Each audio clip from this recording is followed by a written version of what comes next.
गढ़वा जिले के रंका प्रखंड में भी इंदौर के राजा रघुवंशी की हत्या जैसी घटना हुई है। यहाँ भी सोनम की तरह ही एक पत्नी ने पति को मार डाला। गढ़वा के बुधनाथ सिंह नामक व्यक्ति की उसकी पत्नी सुनीता देवी ने जहर देकर हत्या कर दी। बुधनाथ की शादी भी 11 मई को हुई थी। इस संबंध में मृतक के परिजनों ने कहा कि शादी के बाद बुधनाथ सिंह की पत्नी सुनीता दूसरे ही दिन मायके चली गई थी। वहाँ उसने अपनी परिजनों से ससुराल नहीं जाने की बात कही थी। मृतक के परिजनों के मुताबिक सुनीता को बुधनाथ शुरू से ही पसंद नहीं था, वह उसके साथ नहीं रहना चाहती थी। बुधनाथ के ससुराल व घर के लोगों ने इस शादी को बनाए रखने के लिए पूरा प्रयास किया। 5 जून को दोनों पक्ष के बीच पंचायती के बाद सुनीता को बुधनाथ विदाई करवाकर अपने घर ले आया।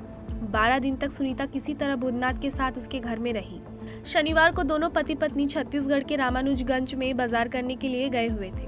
यहाँ सुनीता के कहने पर बुधनाथ ने बाजार से कीटनाशक दवा खरीदी थी। सुनीता ने कहा था कि फसलों में लग रहे कीट को मारने के लिए दवा की आवश्यकता है।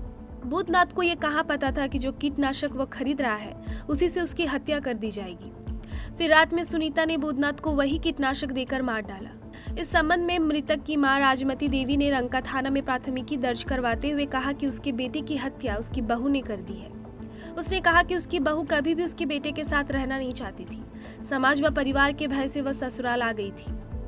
रंका पुलिस का कहना है कि मृतक की मां के आवेदन के आधार पर प्राथमिकी दर्ज कर ली गई है। प्राथमिकी के आधार पर आरोपी महिला को गिरफ्तार कर लिया गया है। थाना प्रभारी ने कहा कि पोस्टमार्टम रिपोर्ट व महिला से पूछताछ के बाद ही आगे की स्थिति स्पष्ट हो पाएगी।